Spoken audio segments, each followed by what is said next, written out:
sebelum itu alhamdulillah sih sebulan bisa nyampe 25 sampai 30 juta kalau untuk Yamin.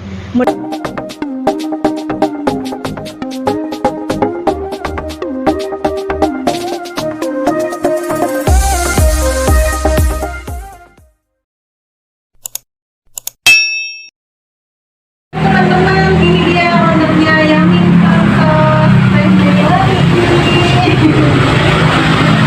Oke teh, ini kita mau nanya-nanya nih. Tadi udah makan ya teh, enak banget ya. Enak banget. Boleh ya kenalan dulu nih siapa namanya ya? Saya Minati, saya Cerita awalnya berdiri Yamin Patok ini gimana nih? Untuk cerita awalnya panjang sejarah.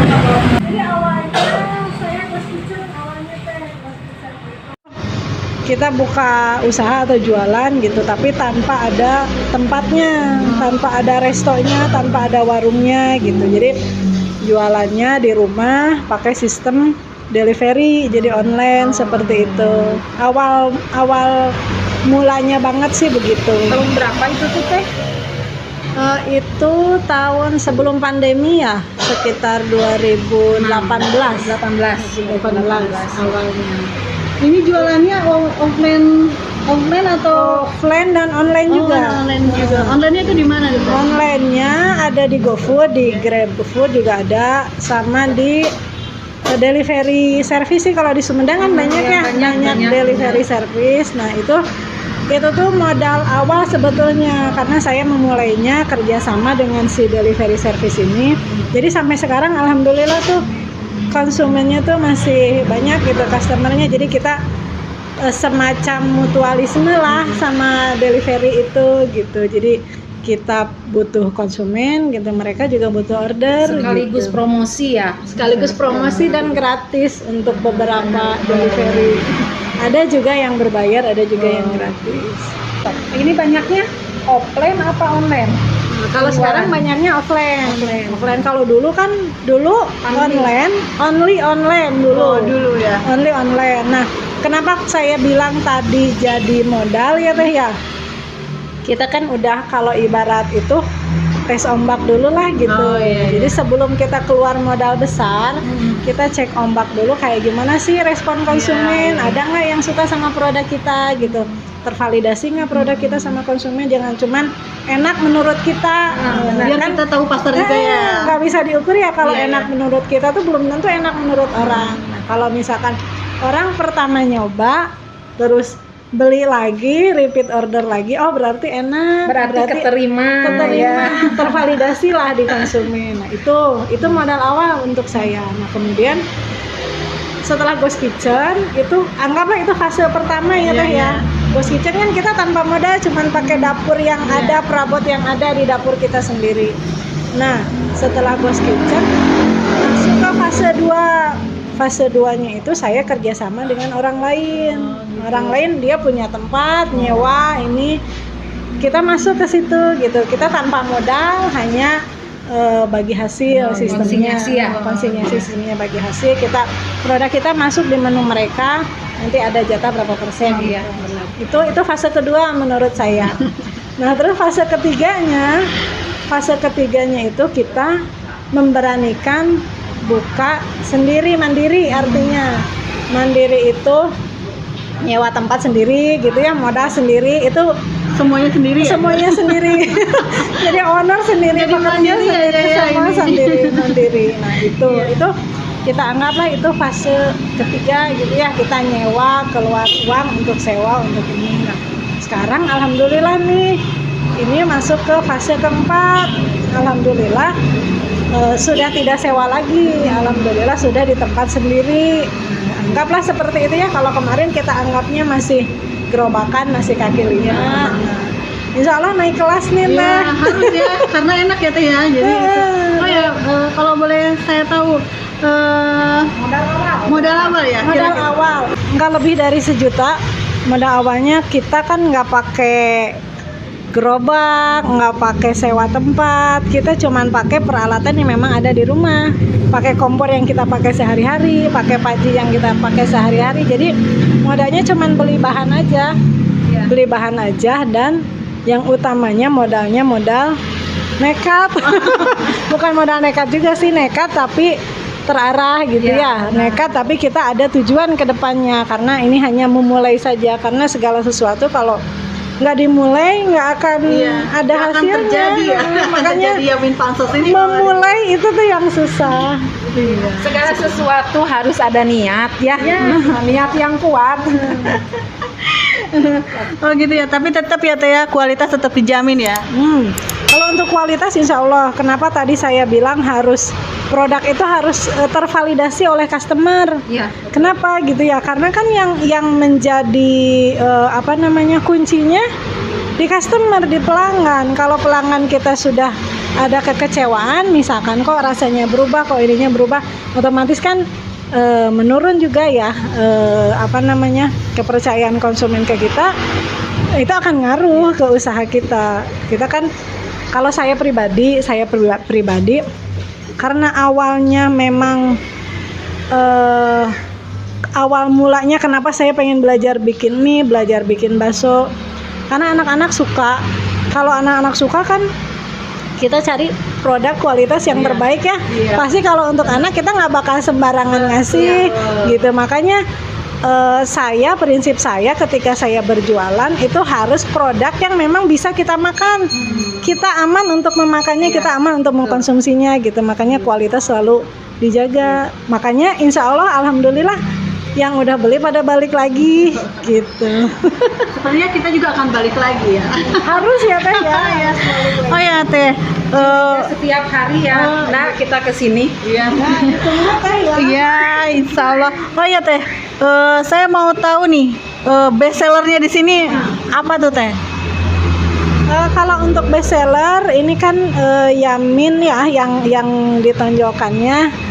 Yamin manis sih sepanjang ini yang paling best seller. Tapi untuk menu-menu yang lain juga alhamdulillah merata lah, hampir merata gitu ya semuanya. Terutama yang paling banyak itu bakso lava. Bakso lava. Udah pernah nyoba? Seperti apa? Bakso lava itu yang bakso besar, di dalamnya itu ada daging cincang, ada saus lava, ada cabai domba, ada bakso kecil. Nah, itu harus nyoba Teh, wajib. Oh ya Teh. Apa ini nih? Oh, iya. Oh, iya. Lihat aja. Tadi kita tuh kan lagi jalan ya Teh ya, dari luar. Terus ada apa itu? Spanduk yang lain ya. Ada kue semprong. Jualan Yamin tapi ada kue semprongnya. Apa itu produk Teteh sendiri atau gimana ya Teh ya? Nah, itu sebetulnya ini semprong produk saya juga. Sebetulnya jauh berbeda dengan Yamin ya. Kenapa? Yang satu asin, yang satu manis. Kenapa aneh gitu ya, dari bakso sama bisa ada semprong. Sebetulnya itu cerita, kalau boleh cerita, boleh. Kalau awal cerita semprong itu kebetulan pas bulan puasa waktu pandemi itu ya. Untuk penjualan Yamin kebetulan menurun karena kan bukan makanan ini ya, mungkin kurang tahu sih jelas alasannya, cuman itu menurun. Terus saya cari alternatif apa ya gitu ya yang bisa ini, dan menjelang lebaran kebetulan saya punya resep semprong itu turun temurun dari keluarga suami saya.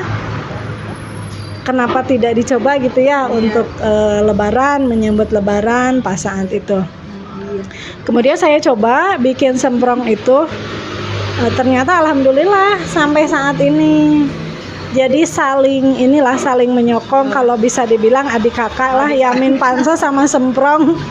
Kalau yang lain agak turun, ini naik gitu. Nah, misalnya ini ya, kue semprong lebih laku di acara di bulan-bulan tertentu ya, seperti bulan puasa kan. Lebaran ya. Nah, kalau semprong ini nih salah satu mungkin keuntungan juga karena kebetulan sudah punya customer dari Yamin. Nah, itu jadi modal untuk semprong juga. Jadi ketika launching semprong, jadi ketika launching semprong itu alhamdulillah udah langsung ada konsumen karena konsumen Yamin pun ikut beli semprong juga gitu. Rasanya juga beda-beda Bun, lihat Bun. Iya bener. Ini teman-teman. Belum nyoba kan ya? Iya, belum. Boleh dicoba-coba. Boleh dicoba. Dicoba. Nah teman-teman, ini nih kue semprong yang ada di Yamin Pansel buatan Teh Melani. Macem-macem nih rasanya. Apa coba lihat? Coba. Ini rasa ada choco banana, ada original, ada tiramisu, dan ada choco cheese. Atau ada rasa lain lagi banyak ya Teh? Ada Oh. cheese, coklat. Kira-kira ada berapa rasa tuh Teh? Nah, kalau total kita ada 13 rasa ya. 13 rasa. Terus kebetulan ada yang rasa spesial. Gitu. Rasa spesial itu kebetulan kemarin waktu di festival kopi di Sumedang kan ada ada festival kopi setiap bulan Oktober. Itu kita collab dengan pengusaha kopi. Jadi ada semprong rasa kopi. Dan itu alhamdulillah di acara itu laku banget yang semprong kopi. Kalau dari semprong yang best sellernya apa? Nah, kalau semprong best seller itu cheese. Oh, cheese. Cheese. Nah, kebetulan karena itu best seller sekarang lagi kosong. Karena itu best seller. Saking banyak yang beli. Kebetulan belum restock lagi. Berapa Teh? Ini masih di harga 35 sampai 40.000 saja. Ini kan kue tradisional jadul ya, tapi alhamdulillah sih responnya selama ini bagus karena menurut konsumen Mungkin ya. beberapa testimoni dari rasa, kemudian dari kemasan, dari Beda kemasan. kalau misalnya kue semprong yang biasa kan dibungkus plastik aja ya. Ini udah pakai ini, jadi kita kalau misalnya mau ngasih nanti Ndak kalau mau ngasih ke saya ya, tolong 2 ya. Itu kita ada paket juga. Ada paket juga tuh, ada paket hampers. Hampers itu ada yang isi 2, ada yang isi 3. Itu cocok untuk dikasih pas Lebaran, pas untuk hantaran, untuk oleh-oleh. Bentar lagi Idul Adha. Oh iya, Idul Adha. Kue semprong Mahani ya. Nah, Teh, sekarang kan kita udah ngobrol ini ya, semprong, Yamin. Omsetnya nih kalau boleh tahu berapa? Kasih tahu nggak ya? Kasih tahu nggak ya? Biar semuanya semangat tuh. Semangat ya. Buat UMKM yang lain juga ya. Ya, kalau untuk Yamin kebetulan kan kalau untuk saya sendiri itu bisa mandiri menghidupi dirinya sendiri tuh si Yamin ini tuh udah alhamdulillah. Karena kalau yang orang lihat usaha itu kayaknya enak begini tiap hari dapat uang, kenyataannya nggak begitu gitu kalau untuk ownernya, karena kita banyak yang harus difikirkan, banyak yang harus dikeluarkan lah intinya. Banyak kos yang harus Banyak kos yang harus dipikirkan gitu ya. Nah, kalau untuk omset sendiri alhamdulillah sih dari ini kan baru buka lagi Teh ya, setelah off 6 bulan. Nah, sebelum itu alhamdulillah sih sebulan bisa nyampe 25 sampai 30 juta kalau untuk Yamin. Mudah-mudahan nih di tempat baru bisa lebih dari itu. Amin. Nah, kalau untuk semprong sebetulnya tidak bisa dipukul rata ya, karena kalau kue itu ada puncaknya gitu. Puncaknya biasanya Lebaran, Idul Adha gitu ya, akhir tahun gitu. Kalau untuk Lebaran saya ambil Lebaran kemarin aja ya. Kan ini baru tahun kedua, memulai tahun pertama, ini baru tahun kedua. Agak-agak harap-harap cemas sih saya gitu awalnya. Nah, kebetulan alhamdulillah di luar prediksi itu hampir 10 kali lipat dari yang tahun sebelumnya untuk orderannya. Alhamdulillah sih omsetnya mungkin sampai kemarin di Lebaran sampai 35-an, 40 ada. Alhamdulillah. Oke Teh, saya pengen ini nih sedikit pesan dan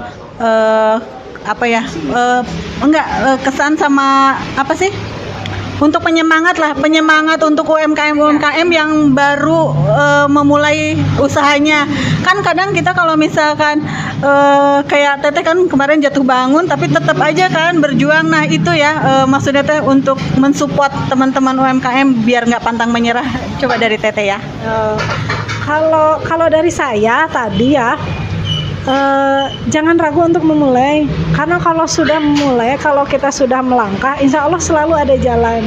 Dibandingkan kita diam, kita tidak tahu apa yang ada di depan kalau kita diam.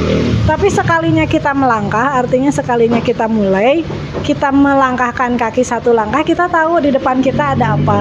Satu langkah lagi, oh ada yang seperti ini. Satu langkah lagi, oh ada yang seperti ini. Sehingga kita tahu kondisinya seperti apa, medannya seperti apa, kemudian antisipasinya harus bagaimana. Itu yang pertama, memulai. Kemudian yang kedua, hambatan itu selalu ada, hambatan dalam apapun gitu ya, karena kehidupan manusia tidak ada yang mulus semua. Begitupun usaha, apalagi untuk UMKM. Reset dikit nggak apa-apa ya. Bangun lagi, nggak penting kita seberapa kali jatuh, tapi yang penting kita bangkit lagi setiap jatuh. Itu yang utama itu ya. Nah kemudian yang ketiga, konsisten. Konsisten itu seperti apa? Konsisten itu kalau kita punya produk, yang pertama kita harus percaya diri dengan produk kita. Tadi kenapa harus produk tervalidasi oleh konsumen ya? Benar. Itu menambah kepercayaan diri kita. Ketika konsumen suka, menambah percaya diri, artinya yakin nih produk kita disukai, konsisten itu ya. Harus percaya diri dengan produk kita, kemudian jangan mudah terpengaruh. Kadang-kadang suka begini, yang lagi rame apa kita ikut-ikutan. Mau ini. Penyakit UMKM baru itu memang seperti itu, begitu kena hambatan udah aja cari lagi yang lain, jadi nggak naik-naik ya.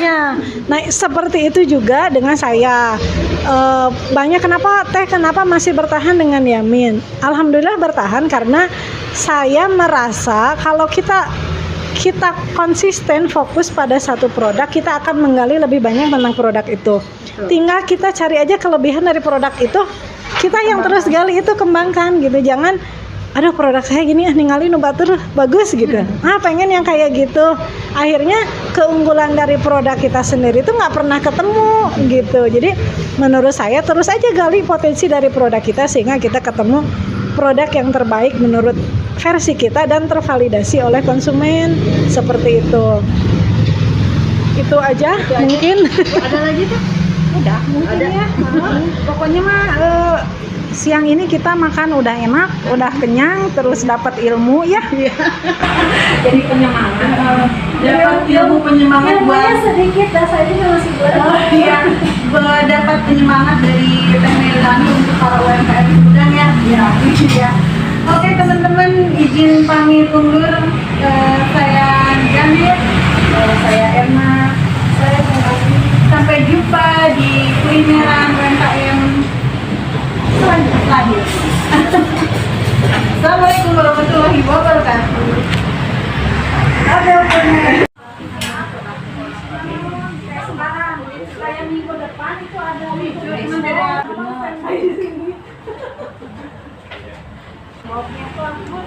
Teteh, aku udah gak gelisnya kan? ada dong. Jadi lagi ngapain ini Bu? Biasa lagi pendampingan, Pendamping ngobrol-ngobrol akan juara. biar UMKM-nya naik kelas ya Bu ya? Nah ini sama Teh Tina Uning ya? Iya. Produknya apa Teh? Banyak. Apa kue-kue? Ada kurang pelatihan juga nih? Unggulan ini pisang bolen. Nggak bawa ya pisangnya? Enggak, ada soalnya Bolennya? mau disuruh.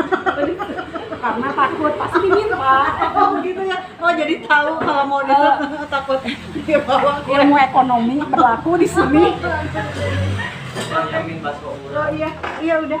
Bunda, Janet. Makasih ya. Nuhun pisan, kita pamit ya. Nanti balik lagi ya. Makasih ya. Assalamualaikum.